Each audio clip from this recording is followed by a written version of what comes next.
Think 360 में आपका स्वागत है। मैं गणेश यादव।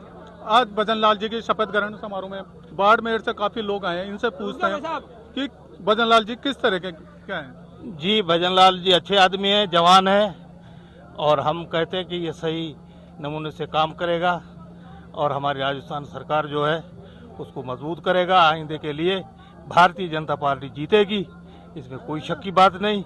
ईमानदार आदमी है। आपका विधायक कौन है? हमारा विधायक आदूराम मेघवाल। तो उनका किस तरह का काम रहा है? उसका तो बिल्कुल अच्छा ही आदमी है, ईमानदार आदमी है हमें लगा, और इसलिए हमने इसको जीता। या बहुत ईमानदार आदमी है, सच्चा आदमी है। 2 बार पहले हारा था, इस बार तो हमने तय कर लिया कि आपको हम जिताएंगे, और तो इसने भी बोल दिया भी मैं आपका। दोनों प्रत्याशियों में क्या काम को लेके, विकास को लेके क्या रहा था? जो हाँ, दोनों में तो यूँ है, ये पद्माराम तो कांग्रेस में था, 2 बार ये जीता, तो एक बार तो ठीक काम किया, दूसरी बार इसने लोगों को किनारे कर लिया। तो किनारे कर लिया इसलिए तो बस आदूराम, या हमें मांग की थी आदूराम की, आदूराम को टिकट मिल गया, फिर आदूराम के साथ हम खड़े हो गए और उसको जीता दिया इसने। हमने भरोसा दे रहा है कि भी आपका हम विकास कराएंगे, काम कराएंगे, और बिल्कुल तसल्ली से आपका मैं सिपाही होकर मैं आपका काम करूँगा। तो मैंने जीता दिया, और धन्यवाद, जय हिंद। हमारे साथ और भी कुछ गांव के लोग हैं, इनसे बात करते हैं। बाबूजी कहाँ से आए हो? ओसिया से। दिव्य मदेना के वहाँ से? बेरा राम जी से। तो आपको आज यहाँ शपथ ग्रहण समारोह में आए हो, आपने सोचा था कि इस तरह का मुख्यमंत्री होगा, कार्यकर्ता कोई? ऐसा नहीं सोचा था, लेकिन होगा, वो बढ़िया हुआ। मोदी है तो मुमकिन है। नहीं, आप लोग क्या सोच रखे थे उस टाइम? हम तो सोचा अच्छा आदमी बनाए मुख्यमंत्री, और अच्छा ही जैसे एक आध के नाम भाई कोई भाई ये बन सकते थे, ये इनमें काबिलियत थी, ये नहीं, वो कुछ नहीं है। मोदी किसी को बना सकता है, और बनेगा वो योग्यता का ही बनेगा, और कोई बिगड़ योग्यता का कभी मुख्यमंत्री नहीं बनता है। जो बन रहा है वो अच्छा ही बनता है। आपका एमएलए है यहाँ जो आया है, जो उसको कई कैबिनेट मंत्री बनाया जाएगा, या क्या कुछ? बिल्कुल मंत्री बनेगा सर, बिल्कुल मंत्री बनाएगा, भरोसा है हमको। ओसिया का मंत्री बनेगा। तो ओसिया के अंदर किन किन के अंदर कंपटीशन था जो जिस कारण से ये निकल गया है? नहीं, कंप्यूटर नहीं, सीधी टक्कर थी। कंप्यूटर नहीं था, दिव्य मदेना और बेराम सिदोल के सीधी टक्कर थी। सीधी टक्कर में कभी मदेना परिवार नहीं जीता है, त्रिकोणीय संघर्ष में ये मदेना परिवार जीता है। बाकी सीधी टक्कर में कभी मदेना परिवार नहीं जीता है। तो मदेना परिवार ने वहाँ पे गांव में विकास नहीं कराया, क्या नहीं कराया, किस वजह से इस बार? अपने जिन लोगों के 4-5 लोग अपने जिन लोग होते हैं उनका विकास कराया, आम जनता का कोई विकास नहीं कराया। तो पिछली बार फिर भी वो विधायक बनी थी। विधायक बनी तो त्रिकोणीय संघर्ष से बनी, त्रिकोणीय मुकाबले से वो विधायक बन गई थी सर।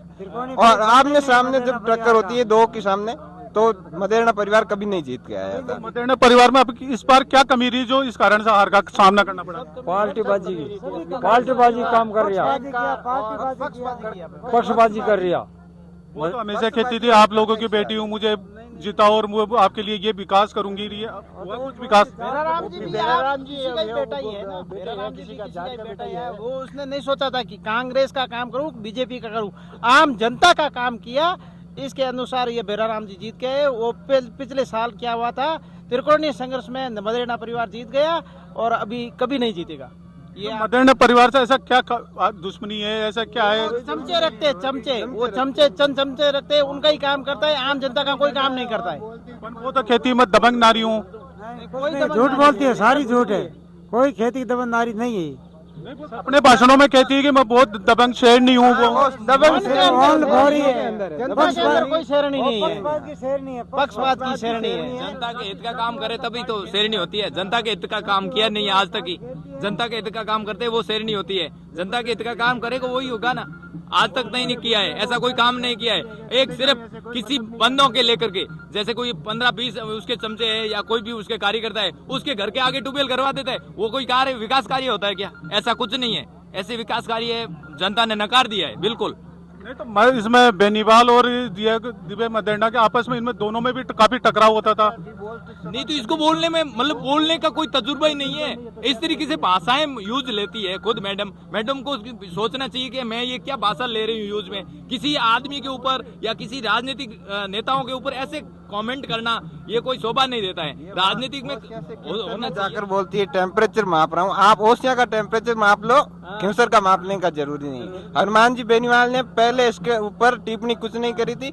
इन दिव्या जी आपने जाकर खिंवसर के अंदर के मैं खिंवसर का टेम्परेचर मापने के लिए आई हूँ, तभी जाके इनके दोनों के बीच में तकरार शुरू हुई और उस तकरार का ये परिणाम है कि उसको हार झेलनी पड़ी दिव्या मदेरणा को और भैराराम जी की।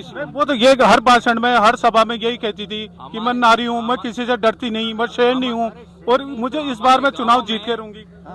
हमारे गांव में शेरनी का मैं खुद शेरनी हूँ, तो शेरनी क्या हुआ? शेरनी क्या है वहाँ?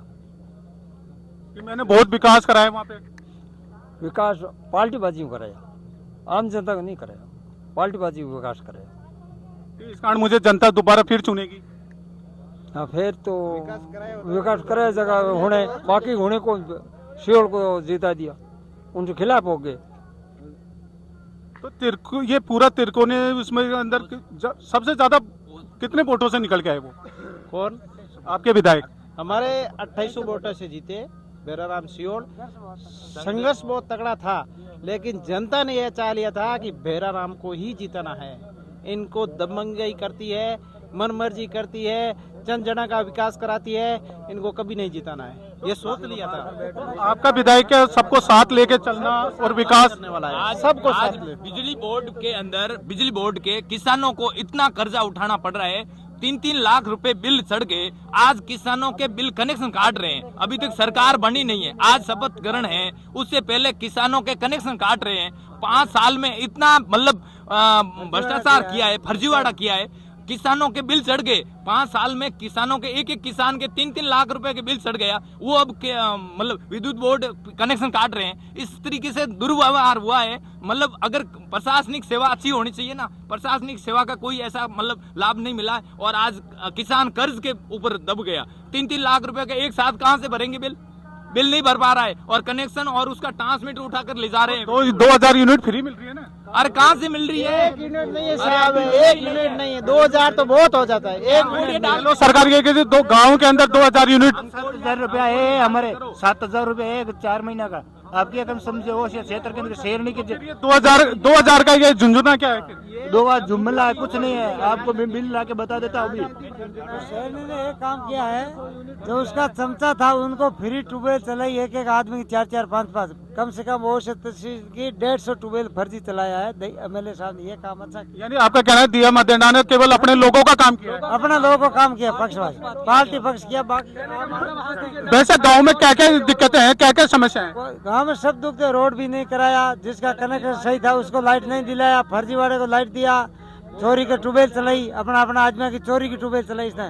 150 ट्यूबवेल चला रहा, वो सब फर्जीवाड़ा देने का प्रचार से। इस कारण से आपने उसको सबक सिखा दिया, यानी एक शेरनी को बिल्कुल न्यूट्रल कर दिया आप लोगों ने। हमारे तो 100 यूनिट फ्री आया। शेरनी जी ने चूहे के जैसे करके भेज दिया, वो कई साल अब नरम होकर चलेगी।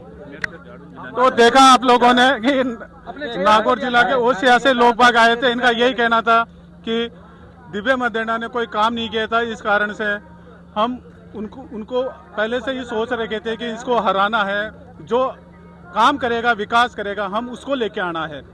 वीडियो जर्नलिस्ट मालचंद गोस्वामी के साथ गणेश यादव, थिंक 360 जयपुर।